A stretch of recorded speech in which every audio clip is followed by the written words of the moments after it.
우리 일상이 여기 있습니다. 여러분의 오늘을 담아드립니다. 충청은 오늘입니다. 갑작스러운 사고나 위급한 상황에 닥쳐 치료가 필요할 때 찾는 곳이 병원 응급실이죠. 응급실 안에는 다양한 상황에 처한 환자들을 신속하게 진단하고 치료하는 응급의학과 의사들이 있는데요. 36년간 오로지 응급실에서 환자들과 동고동락해온 응급의학과 유인술 교수와 함께 우리가 몰랐던 응급의학 이야기 나눠보도록 하겠습니다. 교수님 어서 오십시오. 네, 안녕하세요. 먼저 인사와 소개 부탁드릴게요. 예, 대한민국 응급실 최장기 근속 기록을 갖고 있는 36년째 응급실에서 와. 근무하고 있는 충남대학교 병원 응급의학과 교수 유인술입니다. 반갑습니다. 네, 교수님 어서 오십시오. 응급실 하면 1분 1초를 다투는 정말 급박한 현장이 떠오르거든요. 네. 환자들의 생사가 오가는 그 현장을 무려 36년 동안 네. 일해 오셨다니 그동안 얼마나 많은 일들을 겪으셨을지 저는 짐작조차 어려운데요. 저희가 특별히 교수님을 충청오늘에 모신 또 이유가 있습니다.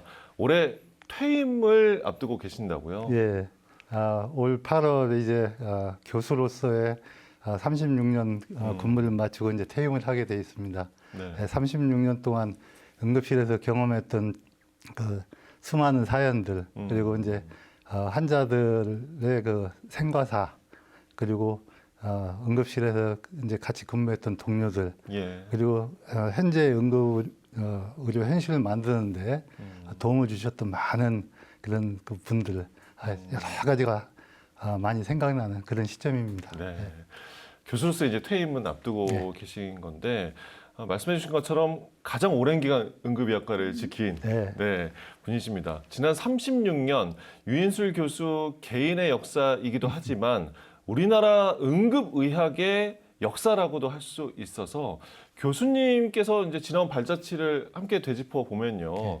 우리나라 응급의학이 어떤 과정을 거쳐왔는지도 알 수 있지 않을까 생각이 드는데요. 먼저 어떻게 해서 응급의학의 발을 처음에 들이게 되셨을까요? 지금 생각해 보면 이게 어떻게 보면 운명이자 숙명이었던 것 같습니다. 원래 제가 처음에 화학과를 다녔었습니다. 대학을. 화학을 공부를 하다가 아버님이 갑자기 이제 급사를 하시는 바람에 제가 이제 의학으로 진료를 바꿨고요. 그리고 이제 의과대학을 졸업하면서 원래 기형아들 수술하는 그런 재건 성형을 하고 싶었습니다. 근데 갑자기 이제 그 성형외과 교수님들이 나가서 이제 개업을 하시는 바람에 성형외과 전공의를 들어갈 수 있는 기회가 사라져 버렸습니다. 그런 상황에서 이제 대학 총장님이 외국을 다니시다 보니까 응급의학이라는 것이 있었던 거죠. 그래서 총장님이 보실 때, 야, 이거 우리나라에 앞으로 이 분야가 굉장히 필요하겠다. 그럼 그 전까지는 대한민국의 응급의학이라는 용어 자체가 없었어요? 없던 시절입니다. 그래서 필요하겠다 이제 총장님이 생각을 하시고 병원에 와서 병원장님한테, 야, 이거 이런 게 내가 외국에서 보니까 이런 게 있더라. 그러니까 응급의학과라는 걸 만들어라. 근데 병원장님도 응급의학이 뭔지를 몰라요. 그러니까 병원장님이 생각하실 때, 응급환자, 외과가 많지. 그러니까 이제 외과 과장님을 불러서, 야, 총장님이 응급학과 만들어란다. 그러니까 외과 과장님도 응급학이 뭔지 모르니까 이제 외과 과장님 중에서 제일 막내, 막내 외과 교수님을, 야, 총장님과 병원장님이 응급학 만들어라니까 명령이 내려오고 만들으니까 네가 가서 응급학과 해. 이렇게 된 거예요. 그리고서 이제 딱 맡았는데 이 선생님도 이제 막막하시죠. 아무것도 없었던 거잖아요. 그러다 보니까 이제 갑자기 저를 불러서 응급학 안 해볼래요? 그러시는 거예요. 그래서 제가 첫 마디가 응급학이 뭡니까? 모르니까 처음 듣는 말이었습니다. 근데 제 선생님 말씀이 야, 나도 몰라. 실제 그렇게까지 주고받으셨어요, 이 말씀을요? 와. 그래서 제가 근데 어떻게 저보고 이걸 하라고 그러십니까? 그랬더니 야, 내가 지켜봤는데 네가 하면 잘할 것 같아. 이제 이러시더라고요. 그래서 한 달간 고민을 하다가 어떻게 해서 이제 외국자를 조금 구해 보니까 미국에는 이런 응급의학이라는 게 있고 국내 자료 자체도 못 찾으신 거예요? 없었습니다. 그때. 인기도 이제 있더라고요. 그래서 미국에 이제 제가 그때 당시 월급이 24만 원이었는데 예. 미국에 A4 용지 팩스 한 장 보내는데 5천 원이었습니다. 그래서 네. 그것도 비싸니까 예. A4 용지 한 장에다 질문 딱 3개 써가지고 팩스를 보냈었거든요. 그래서 예. 자료를 바꿔서 좀 고민을 하다가 네네. 한 달 정도 고민을 하다가 그럼 한번 해보겠습니다 해서 시작된 게 처음 응급학을 하게 된 계기입니다. 아, 네. 그렇게 시작하신 게 네. 36년간 네. 응급의학실에서 네. 네, 책임을 다해 오신 건데 정말 아무것도 없이 그러니까 응급의학에 뛰어들었다. 그러니까 맨 땅에 거의 헤딩하는 격 아니었을까? 아, 그렇죠. 네, 흔히 말로요. 지금 네. 생각하시면 우리 가끔 이제 TV에 그 강남 개발전에 허허 벌판 나오지 않습니까? 그 허허 벌판에서 사바나 들고 지금 현재와 같은 이런 그 뭐 응급실도 만들고 병원도 만들고 응급의료 체계를 만들겠다고 뛰어들었던 그런 무모한 정말 그런 격이었군요. 네, 그런 상황이었죠. 네. 야, 진짜 아무것도 없었습니다. 네, 응급의학 그러니까 말 그대로 자료 하나 없어서 사비로 해외에 그 자료 팩스로 해서 받으셨을 네. 정도로 그러니까 정말 아무것도 없는 그리고 인력도 정말 없고 장비 아니 뭐 생각도 못한 네, 뭐 정도 상황이었을 장비도 것 없고 같아요. 인력도 네. 없고 이제 지금 우리 일반 시청자분들이 생각하실 때는 이제 현재 그 종합병원 같은 가보면 이제 응급실 이렇게 잘 그렇죠. 구성돼 따로 있잖아요. 되어 있죠. 네. 그게 우리나라가 기껏해야 2000년 이후에 지금 만들어진 시스템들입니다.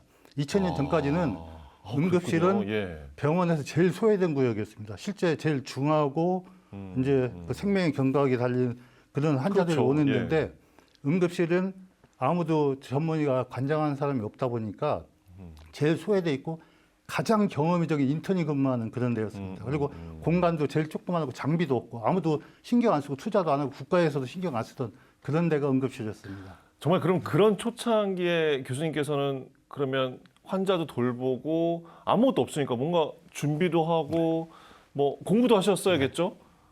정말 바쁘셨겠네요. 처음에 이제 시작을 할 때는 심지어 응급의학 교과서도 없었습니다.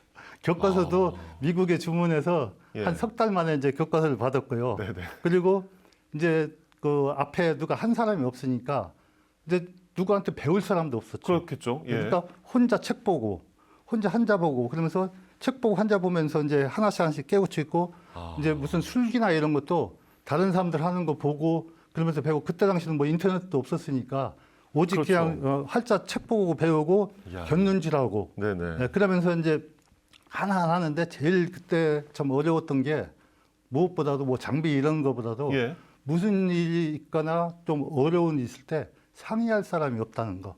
오직 혼자서 처음부터 모든 것을 다 해결해야 되고 그렇죠. 모든 것을 고민해야 된다는 이게 제일 물어보고 어려웠습니다. 의논할 사람조차 네. 없었던 거였군요. 네, 그게 제일 어려웠던 점이었습니다. 아, 그 당시에 그러면 좀 쉴 시간은 있으셨어요? 지금 이런 말 하면 뭐 믿는 사람들 아마 없을 겁니다. 제가 처음 응급의학을 시작하고 처음 6년간은 제가 딱 일주일 쉬었습니다.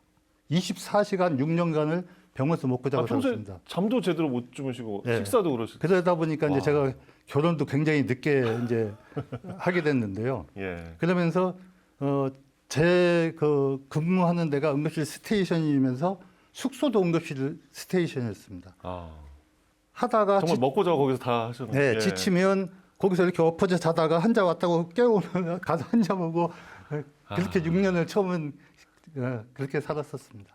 그 정도로 척박한 네. 환경이요. 아무것도 무슨 사람도 없고 뭐 예, 장비도 예. 없고 뭐 시설도 없고 아무것도 정말 없었으니까. 하나하나 교수님 만들어 가신. 네. 네. 사실 응급의학 분야란 정말 아무것도 없는 그 분야에서 하나하나 쌓아 올라가시고 발전을 위해서 몸소 이제 백방으로 뛰어다니시면서 네. 많은 것들을 또 만들어 오셨다라고 하는데요. 교수님께서 수십 년을 이렇게 나서서 이렇게 하시게 된 뭐 이유가 있을까요? 어떻게 보면 이제 처음 시작했던 선배라는 이제 그 입장에서의 어떤 사명감도 있었고요. 그다음에 이제 제가 결정하고 뛰어들었던 분야니까 이 분야에서 뭔가 진짜 제대로 한번 만들어 보자 하는 이제 그런 오기도 있었고 처음에 이제 시작을 할 때 이 응급의학에 대해서 의료계에 대해서 일반인들은 이제 뭐 두말할 것도 없고 같은 의사들끼리도 응급의학이 뭔지를 모르던 시절이니까 굉장히 서러움을 많이 받았었습니다. 그래서 앞으로 내 후에 이 응급의학을 이제 따라올 후배들한테는 절대 이 서러움 물려주지 말자 하는 이제 그런 어떤 처음에 오기도 후배들 있었습니다. 구하는 것도 쉽지는 않으셨겠네요. 참 어려웠죠. 예. 제가 이제 한강 이남에서는 제가 유일하게 처음 시작했던 제 이제 이런 처음에 전국에 한 10명이 같이 시작을 했었습니다. 야, 근데 전국에 10분. 예. 네. 그로부터 한 10년 동안은 후배가 없었습니다. 정말 혼자 병원에서 다 하셨네요. 예. 그래서 모든 이제 그 어떤 시스템도 만들어야 되고 그 법도 개정을 해야 되고 그다음에 이제 병원에 그렇죠. 같이 근무하는 그 간호사나 다른 직원들도 교육을 시켜야 되고 예, 심지어 예. 이제 그 병원 앞에서 일하는 이제 우리 응급 환자를 실어나르는 119 구급대원들 이 구급대원들도 다 교육을 시켜야 되고 모든 시스템을 하나하나 다 만들어 가야 됐습니다. 야, 그렇게 정말 이렇게 많이 응급의학의 발전을 위해서 그 누구보다 애써 오셨기 때문이겠죠. 큰 상도 교수님 많이 받으셨다고요. 네, 이제 그래서 나름대로 그렇게 좀 이렇게 하다 보니까 뭐 이제 정부에서도 우리 이제 대전시나 뭐 도지사 뭐 이런 분들도 이제 그 상을 주셨고 정부로부터도 상 받았고 제가 한 13년 전에는 또 이제 이렇게 훈장도 받았습니다. 예. 예, 그리고 그러다 보니까 이제 시민 단체나 이런 데서도 또 상을 주고 외국 이제 그 응급의학 관련된 조직에서도 이제 뭐 그 리더 해가지고 이제 상도 주고 이제 참 과분하게 상 많이 받았습니다. 네. 예. 많은 상 받으셨지만 교수님의 그런 노력을 다 담기에도 부족하지 않았을까 하는 생각도 드는데요. 그동안 응급실 의사로 36년 그 소임을 다 하시면서 가장 보람을 느끼셨던 순간 또 기억에 특별히 더 남는 환자도 있으시죠? 뭐 이제 참 어마어마하게 많은 환자들이 있죠. 근데 이제 진짜 딱 한 명을 꼽는다 그러면 예. 2살짜리 아기였는데 네. 이제 그 재래식 화장실 있죠. 예. 재래식 화장실에 애가 빠져가지고 심정지 상태로 실려왔던 아기가 있었습니다. 꽤 오래전 이야기군요. 예. 그 얘기를 이제 한 2주에 걸쳐서 해서 살렸는데 그 아기가 이제 퇴원을 하고 그 다음에부터 그 퇴원한 날을 엄마가 새로운 생일이라고 해서 그 퇴원한 날 항시 떡을 해갖고 저를 맨날 이렇게 찾아왔었습니다. 그래서 제가 이제 병원을 옮기면서 그 인연이 한 6년 만에 이제 끊어졌던 그런 사연이 있거든요. 지금 아마 어디선가 아주 훌륭한 청년이 돼 있을 겁니다. 꽤 어른이겠는데요. 네, 한 20년 전 얘기입니다. 그렇군요. 그런데 교수님 최근에 이제 의정 갈등이 아직도 안 풀리고 있습니다. 상당히 이제 장기화되고 있는데 가장 큰 타격을 받는 곳이 응급실이다라고 네. 이제 저도 뉴스에서 접했거든요. 실제 상황은 어떻습니까? 요즘 이제 언론에서 뭐 저 응급실 뺑뺑이 얘기 많이 나오지 않습니까? 네네. 그래서 지금 이제 응급실은 1년 12달 24시간 돌아가니까 실질적으로 지금 인력이 한 반으로 줄었습니다. 예, 그래서 과거에 비해서 인력은 반으로 줄었고 이제 계속 그 업무 부하는 있고 이러다 보니까 이제 전부 다 또 이 기간이 길어지고 그러다 보니까 전부 다 이제 그 번아웃된 상태거든요. 예. 그래서 지금 상당히 응급실 운영들이 어렵습니다. 예, 뉴스에 나온 그대로입니다. 정말 어려운 상황이다.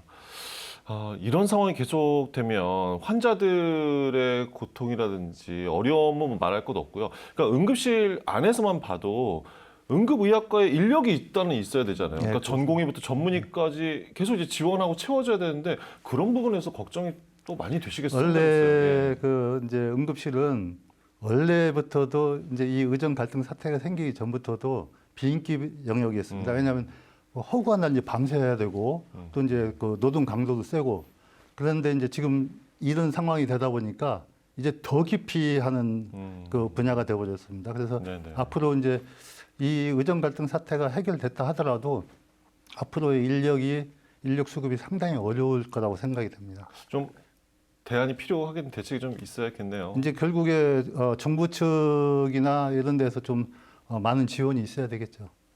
네. 8월에 퇴직이시잖아요. 네.